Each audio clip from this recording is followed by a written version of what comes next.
Hello everyone, welcome back to shape up your life. तो आज हम बात करेंगे 6 ऐसी चीज़ों के बारे में जो हर घर में होती हैं, बस इंटेंसिटी का थोड़ा डिफरेंस होता है और उसके हिसाब से ही छोटा मोटा आर्गुमेंट, बड़ा आर्गुमेंट या फिर फाइट्स भी हो जाया करती हैं। है ये बहुत सिंपल सी और बेसिक चीज़ें, लेकिन इनके बारे में हम उतना डीपली कभी सोचते ही नहीं, इसीलिए पूरी लाइफ ये चीज़ें चलती हैं और हम इनके आदी हो जाते हैं और ऐसे ही लड़ झगड़ कर ज़िंदगी बीत जाती है। जहाँ एक्शन लेना होता है वहाँ एक्शन नहीं ले पाते और जहाँ चुप रहने की ज़रूरत होती है वहाँ चुप नहीं रह पाते और ये सिलसिला यूं ही चलता रहता है। क्योंकि किसी भी घर में सब कुछ पॉजिटिव हो या हर चीज़ ही नेगेटिव हो, ऐसा नहीं होता। दोनों चीज़ों का परसेंटेज ऊपर नीचे हो सकता है और खुश रहने के लिए इनके साथ बैलेंस करना सीखना पड़ता है। आप लोग कहते हो मुझे कि आपके पास तो सब कुछ अच्छा है, इसीलिए आप ऐसी अच्छी अच्छी बातें कर लेते हो, आपका लाइफस्टाइल बढ़िया है, आपके इन लॉज, आपका हर रिलेशन बहुत सही है, आपको क्या प्रॉब्लम है?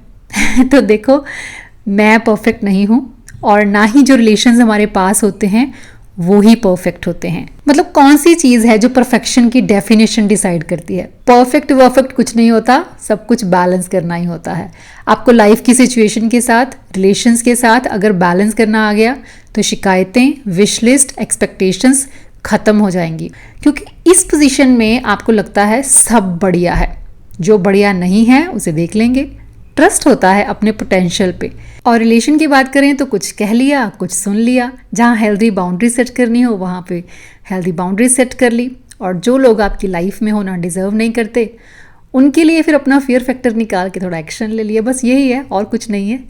चलो फिलहाल तो बात करते हैं कि कौन सी ऐसी चीज़ें हैं जो लड़ाई का कारण बनती हैं। तो सबसे पहली चीज़ है कंपैरिजन। ध्यान देना मेरी बात पे, क्योंकि ये बहुत कॉमन सी चीज़ आपको लग सकती है, लेकिन इससे दिलों में बहुत ज़्यादा खटास पैदा हो जाती है। आपके घर में कितना होता है, कौन करता है? कहीं आप ही तो नहीं कर रहे। हम सभी चाहते हैं कि हमारे बच्चों में आपस में प्यार हो, उनका बॉन्ड अच्छा हो, लेकिन उन दोनों में कंपैरिजन करके हम खुद ही उस बॉन्ड को वीक कर देते हैं। उदय और जैस्मिन की बात करूँ तो उनकी अंडरस्टैंडिंग आपस में इसलिए अच्छी है क्योंकि उसमें हमारी इन्वॉल्वमेंट बहुत कम होती है। मैं अपने दोनों बच्चों को बहुत अच्छे से जानती हूँ, उनके नेगेटिव पॉजिटिव भी जानती हूँ और वो दोनों एक दूसरे से बहुत डिफरेंट है। मैंने कभी कोशिश नहीं की उनको एक दूसरे जैसा बनने की, ना ही उन्हें कभी कंपेयर किया, ना एक दूसरे के साथ और ना ही कभी किसी और के साथ। देखो, कंपैरिजन एक गलत स्टेप है कुछ भी सही करने के लिए। गलत स्टेप के साथ गलत ही हो सकता है, सही तो हो नहीं सकता। आप किन्हीं भी दो लोगों को कंपेयर करोगे वो कभी एक दूसरे को पसंद नहीं करेंगे, ये हमेशा याद रखना। और आइंदा कभी भी कंपैरिजन के थ्रू बच्चे को कुछ सिखाने का मन करे तो सोच लेना कि ये वर्क नहीं करेगा। इस चीज से बच्चे चिड़चिड़े होंगे और घर में आर्गुमेंट्स होते रहेंगे। चलो, ये तो थी बच्चों की बात। अब आते हैं जरा बड़ों के कंपैरिजन पे, यानी कि डॉटर इन लॉज, क्योंकि ये भी एक बहुत कॉमन इशू है हमारे घरों का। हमारे घर के बड़े बुजुर्ग, या हम कहें कि हम भी कल को उसी कैटेगरी में आएंगे, तो हम ये चाहते हैं कि हमारे घर के बेटे, हमारी बहुएं सब हंसी खुशी मिलजुल के रहें, लेकिन खुद ही उन्हें कंपेयर करके सारा काम बिगाड़ लेते हैं। जब आपके खुद के बच्चे सेम नहीं तो दो डिफरेंट फैमिली से आई हुई लड़कियों से आप क्यों उम्मीद करते हो कि वो सेम क्वालिटीज़ की होंगी? उनके तो जीन्स, अपब्रिंगिंग, लाइफस्टाइल सब डिफरेंट है, तो रहने दो उनको वैसे ही जैसी पर्सनैलिटीज़ वो कैरी करती हैं। कोई एक आपकी नज़र में अच्छा कर रही है, दूसरी नहीं कर रही, आपकी नज़र में, इट्स फाइन। खुद एक रीज़न मत बनिए डिफरेंसेस क्रिएट करने का। क्लियर? चलो, अब इस चीज़ को साइड रख दो और अब आ जाओ सेल्फ कंपैरिजन पे। कोई और नहीं तो कहीं आप ही तो नहीं कर रहे अपना कंपैरिजन किसी और के साथ। देखो, कोई ज़्यादा इंटेलिजेंट होगा तो कोई थोड़ा कम, है ना? तो इसमें क्या इतनी मुश्किल बात है कि जो एक्सेप्ट नहीं की जा सकती? लेकिन किसी के जैसा बनना ही क्यों है? जब भी ऐसी कोई बात चलती है तो मेरा तो एक ही सेंटेंस होता है, देखो, अपना बेस्ट वर्जन बनना है, ये डिसाइड करो। आप किस में बढ़िया हो, उसमें और कितना बढ़िया कर सकते हो, या कोई और दूसरी चीज़ जिसमें आप ट्राई करके खुद को इम्प्रूव कर सकते हो, कुछ नया सीख सकते हो। बस वो, कोई और क्या कर रहा है, कैसा कर रहा है, उससे जेलस करने की या खुद को उसके साथ कंपेयर करने की कोई ज़रूरत नहीं है। सेकेंड चीज़ जो रिलेशनशिप में मोस्टली कारण बनती है झगड़े का, वो है ओवर एक्सपेक्ट करना।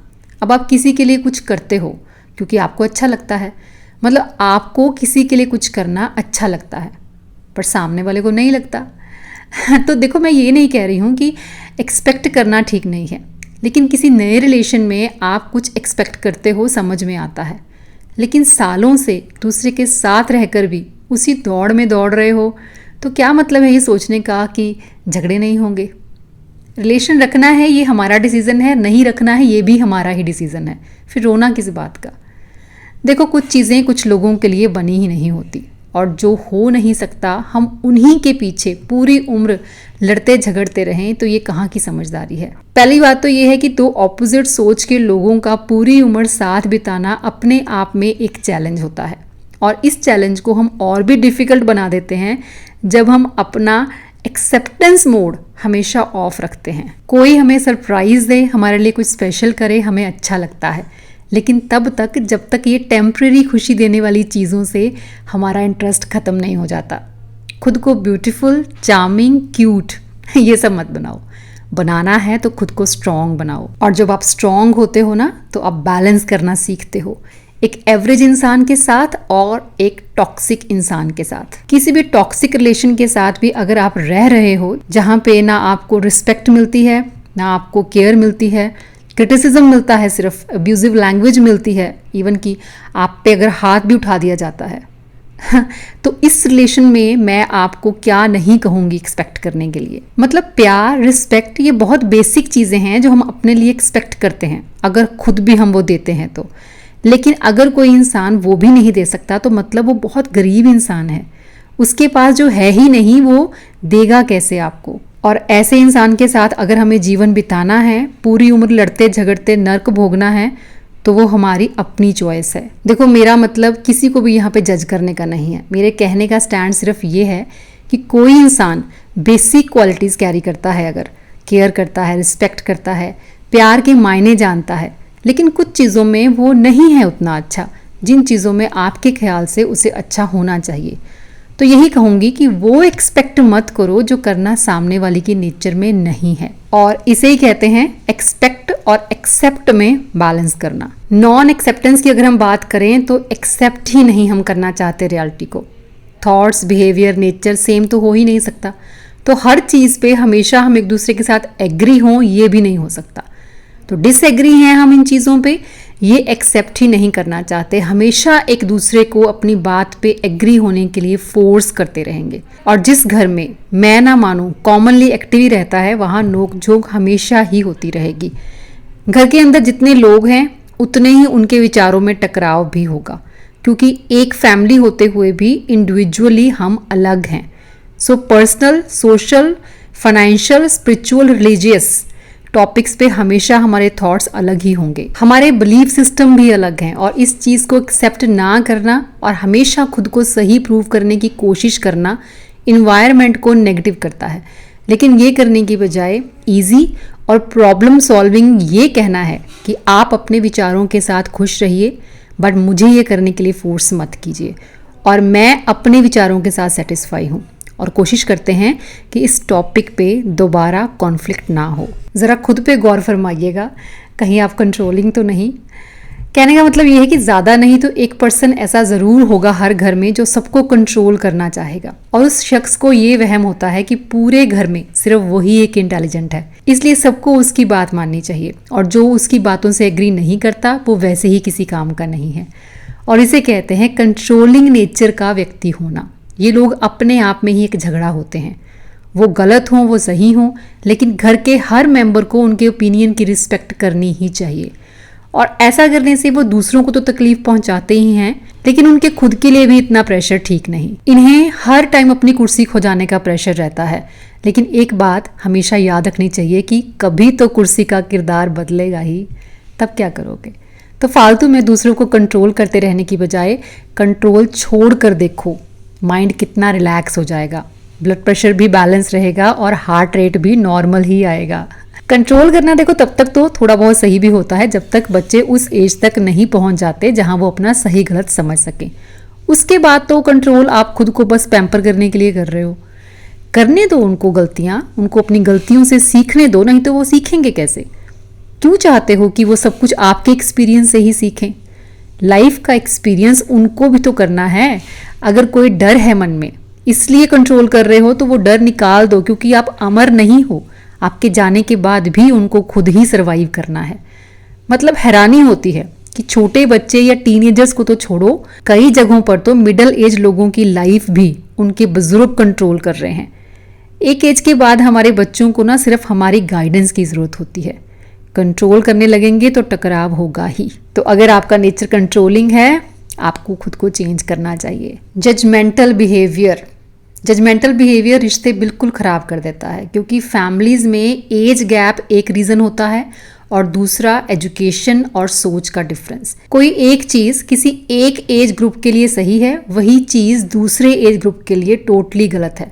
पर जैसा कि मैंने कहा कि एक्सेप्ट द रियलिटी कि विचारों में टकराव होना है, पर इसका मतलब ये नहीं है कि हर वक्त हम अपनों की हर एक्टिविटी को जज करते रहें, उन पे ट्रस्ट करने की बजाय उन पे डाउट करते हुए बिना सिर पैर के कमेंट पास करते रहें।